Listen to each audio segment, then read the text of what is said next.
Welcome to Urembo class. It is a study time.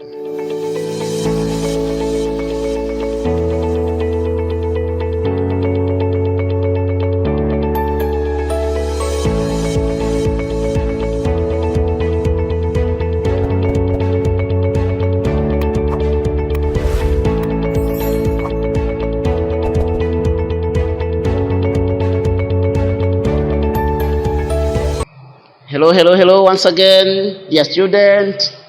We are back. This is Urembo class. I hope you are good today.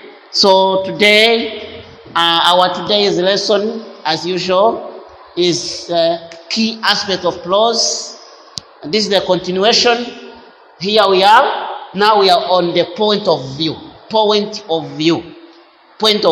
Okay, we are looking at the key aspect of prose. Okay. I'm teacher Fidel as usual, teacher of literature in English and English. So now, point of view. Okay, a point of view is also very important key aspect of prose, especially for you literature learners.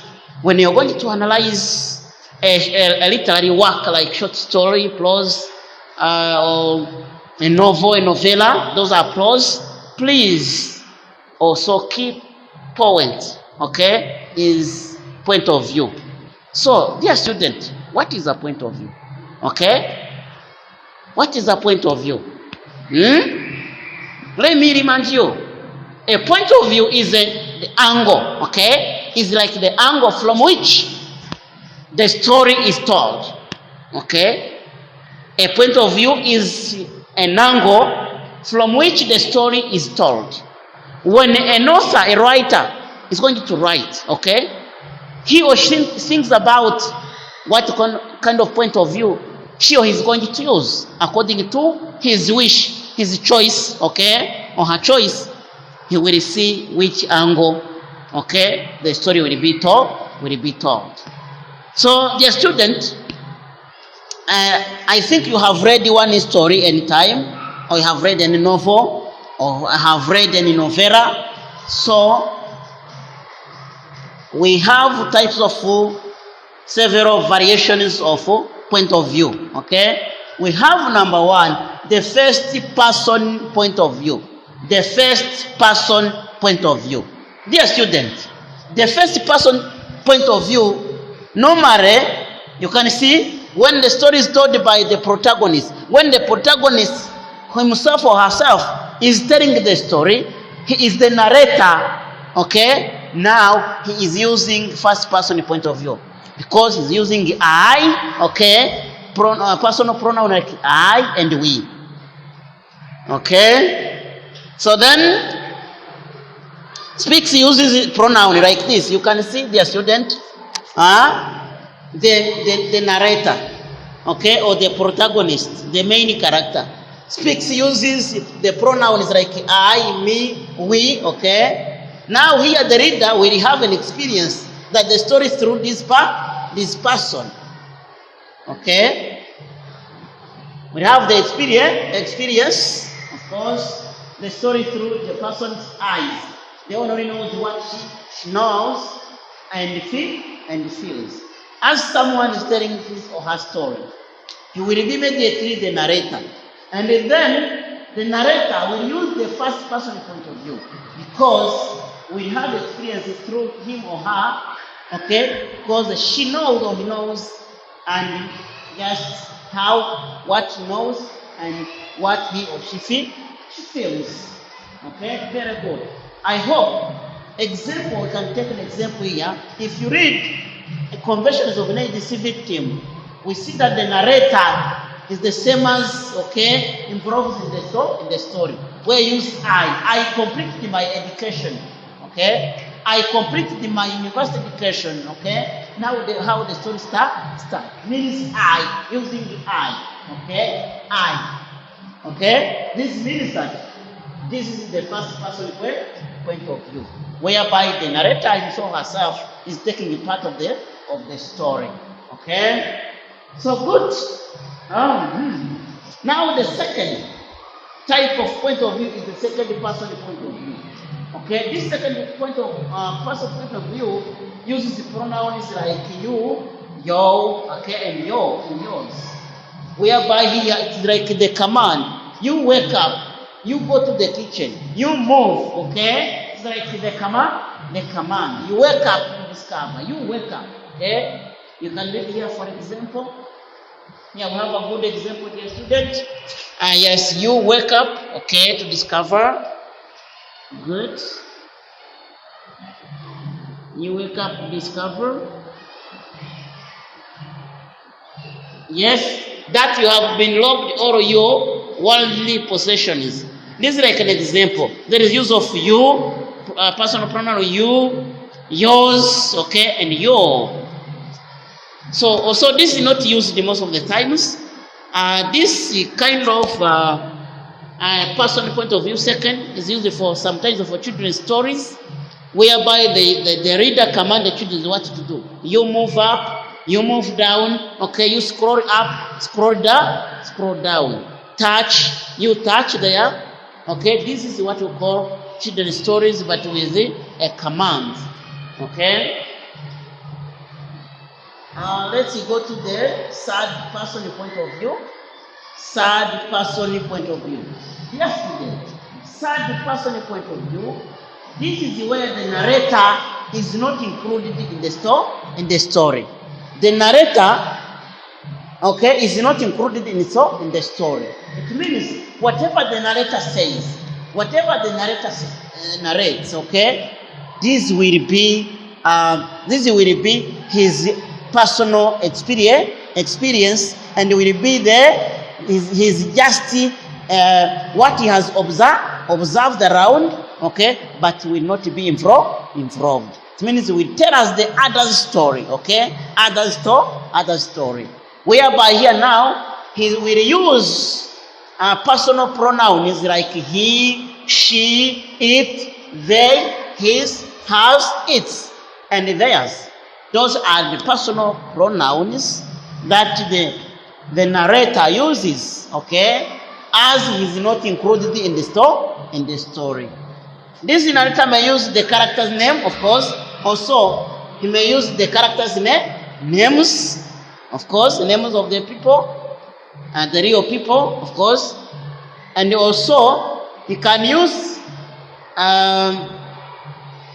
apart from names, we have seen personal pronouns, of course. And also, this kind of person, this kind of narrator, it should be limited or just omniscient. Dear student, okay? Dear student, let me just remind you a little bit. If you read a story called A Dark Brown Dog, you can find that this is a dark brown dog. You can now see what kind of personal point of view that have been used. Maybe if there is a use of he, she, it, they, his, hers, its, and theirs, or the names, okay, or the names. Remember, this will be called the third person point of view, okay. But down there, dear student, we have also the types of the third person point of view, whereby you should have the limited narrator, and omniscient narrator. When we have limited narrator, dear student, when you have limited narrator, that time the narrator means the narrator has limited knowledge, okay, limited knowledge about the characters, limited knowledge, okay, and skills about the event, about the situation, okay. The reason why limited the personal point of view. Now, funerals all action is through the eyes of the single character. Readers only see what the narrator sees. Here now, narrator narrates what he or she sees, okay. Do you see? Has limited knowledge about the character, but he can't go through what the character is thinking, is planning to do, okay. He narrates what the narrator sees. Only what the narrator sees. This is limited, okay? Okay, wait a little bit, dear student. Okay, now let's go to let me go to the omniscient narrator. Omniscient narrator. Okay, this is the omniscient narrator, dear student. Dear student, you can see well, dear student. Okay, omniscient narrator, it is like God's eye. God's eye. It means omniscient means knows all. Okay, so the narrator knows and sees everything and can move from one character's mind to another. Even this person of honor, this narrator can even know, can even see what a character is thinking. Okay, can enter even in people's mind. This is like omniscient. It means it knows all. Okay, author can be omniscient narrators by moving from one character to another character, event to event, okay, and introduce information about their discretion. Dear student, you will read the story and find actually that an author, a narrator is moving, okay, is narrating about the story about Kigali, okay, read about, can narrate about Dar es Salaam, read about, can jump to Kampala, and read about, can move to Nairobi. And then you have to ask yourself, this narrator, is he just the same as in Kigali, the same as in Dar es Salaam, the same as in Kampala, even Nairobi? No. Okay? Is that the character, this narrator knows all, can just enter in people's mind, okay? Knows all and knows everything. Dear student. So, dear student, this is the end of our lesson of today. We come to see what is really the point of view. What is the point of view? Okay, we have seen that the point of view is the angle from which the story is told. And you have seen that a point of view is a key element of prose when you are analyzing a story. And then you have seen that we have so many types.